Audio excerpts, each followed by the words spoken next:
1944ஆம் ஆண்டு பிரான்சினுடைய வடக்கு பகுதியிலே உள்ள கடற்கரை நகரங்களை, கடற்கரை பிரதேசங்களை இலக்காக கொண்டு மேற்கொள்ளப்பட்ட இந்த உலகத்திலே மிகப்பெரிய கடல்வழி தரையிறக்கம் என்று சொல்லப்படுகின்ற நோர்மண்டி தரையிறக்கத்தினுடைய 80வது ஆண்டு நிறைவு வந்து அந்த அந்த ஆண்டு நிறைவிலே அந்த ஆண்டிலே கொல்லப்பட்ட அல்லது அந்த போரிலே இறந்து போன வீரர்களுடைய நினைவேந்தல் என்பது உலகத்தில் பல்வேறு நாடுகளிலே நடந்து கொண்டிருக்கின்றது. குறிப்பாக இங்கிலாந்து மற்றும் அமெரிக்கா, கனடா போன்ற நாடுகள், பிரான்ஸ் போன்ற நாடுகளிலே அந்த நினைவேந்தல் என்பது நடந்து கொண்டிருக்கின்றது.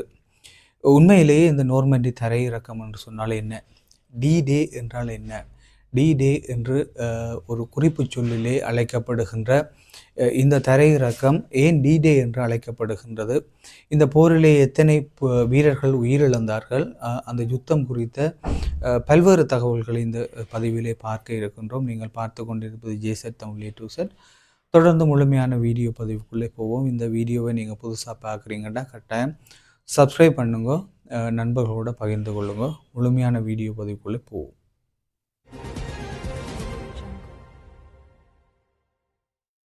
1944ஆம் ஆண்டு ஜூன் மாதம் 6ஆம் தேதி நடைபெற்ற ஒரு மிகப்பெரிய, இந்த உலகம் கண்டிராத, இந்த உலகம் முதன்முறையாக கண்ட மிகப்பெரிய கடல்வழி இராணுவ தரையிறக்கம்தான் வந்து நோர்மண்டி தரையிறக்கம் என்று சொல்லப்படுகின்ற இராணுவ வரலாற்றிலே, போரியல் வரலாற்றிலே வந்து குறிப்பிடப்படுகின்றது.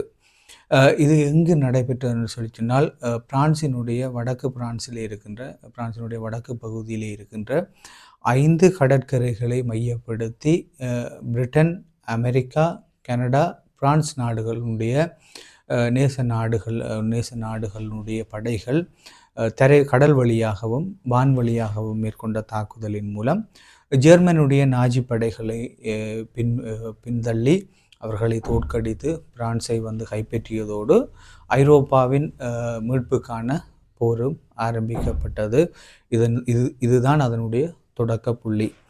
ஜூன் மாதம் 1944ஆம் ஆண்டு 5ஆம் தேதி திட்டமிடப்பட்டிருந்த இந்த தரையிறக்கம் பல்வேறு சூழ்நிலைகளால், காலநிலை சீரின்மையினால் வந்து 6ஆம் தேதி நடத்தப்பட்டது.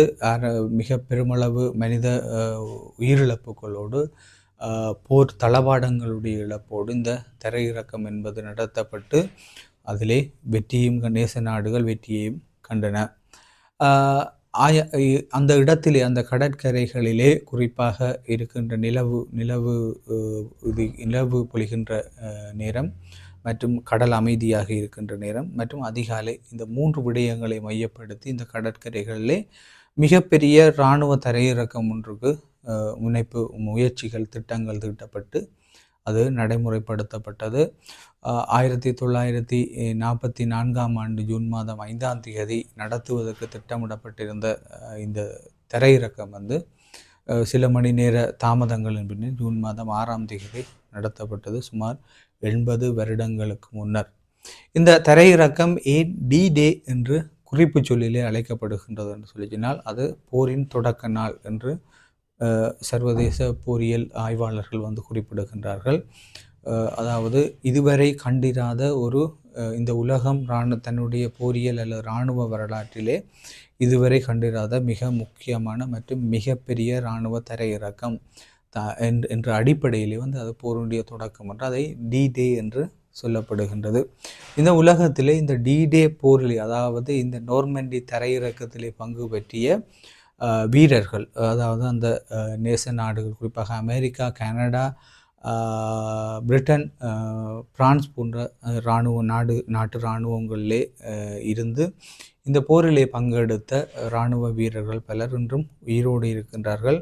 குறிப்பாக அவர்கள் 100 வயதை கடந்திருக்கின்ற சூழலிலே வந்து அவர்கள் இந்த 80வது ஆண்டு நினைவேந்தலிலே வந்து அவர்கள் பலர் பங்கெடுத்திருக்கின்றார்கள். தங்களுடைய தோழர்கள், அந்த போரிலே உயிரிழந்த தோழர்கள் மற்றும் இந்த போர் நடைபெற்ற போது அதிகளவான பிரெஞ்சு குடிமக்கள் கொல்லப்பட்டார்கள்.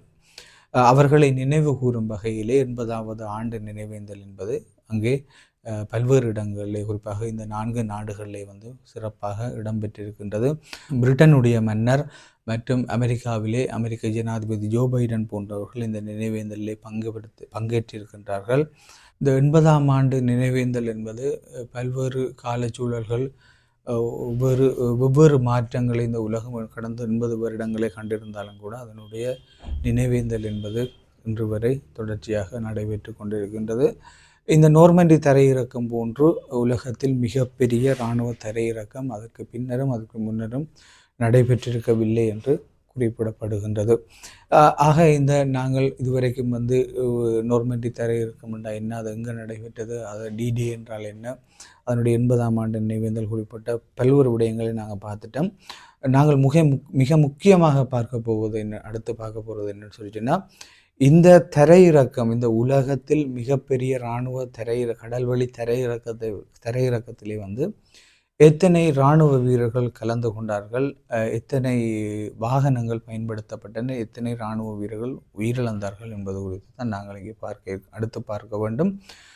குறிப்பாக இந்த இராணுவ தரையிறக்கத்திலே சுமார் 7000 கப்பல்கள் பயன்படுத்தப்பட்டதோடு அவற்றுக்கு நிகரான துருப்புக்களை கரைக்கு கொண்டு சேர்க்கின்ற சிறிய படகுகள் பயன்படுத்தப்பட்டதோடு சுமார் 1,56,000 இராணுவ வீரர்கள் இந்த போரிலே வந்து இந்த தரையிறக்கத்திலே வந்து பங்கெடுத்ததோடு சுமார் 10,000 இராணுவ வாகனங்கள், கவச வாகனங்கள், போர் தளவாடங்களை நகர்த்துகின்ற ஆயுதங்கள், துருப்புக்களை நகர்த்துகின்ற வாகனங்கள் என்று சுமார் 10,000 வாகனங்கள் இந்த போரிலே இந்த தரையிறக்கத்திலே வந்து பயன்படுத்தப்பட்டிருக்கின்றன.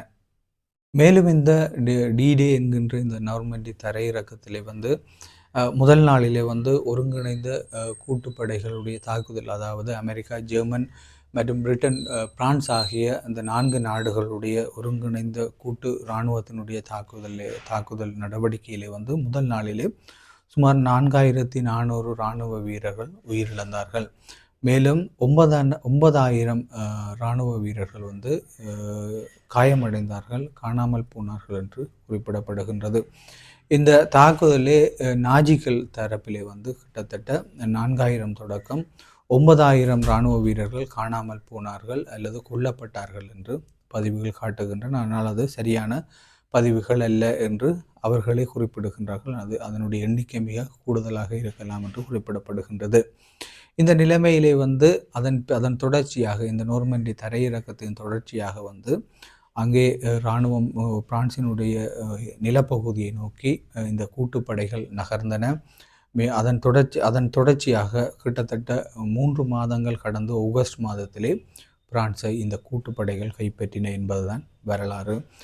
மிக பெருமளவான மனித உயிர்களை பலிகொண்ட இந்த உலகத்தின் மிகப்பெரிய இராணுவ கடல்வழி தரையிறக்கம் வந்து 80வது ஆண்டை கடந்திருக்கின்றது. நான் முன்னரே குறிப்பிட்டது போன்று பல்வேறு சூழல்கள், பல்வேறு பரிமாற்றங்கள், பல்வேறு மாற்றங்களை இந்த உலகம் கண்டிருக்கின்ற போதும் அது இன்று வரை இந்த உலகத்தில் மிக முக்கியமான ஒரு நினைவேந்தலாக கொண்டாடப்படுகின்றது என்பதுதான் இங்கே நாங்கள் குறிப்பிடுகின்ற விடயம். நாளை மேலும் ஒரு வீடியோ பதிவிலே சந்திப்போம். நன்றி, வணக்கம்.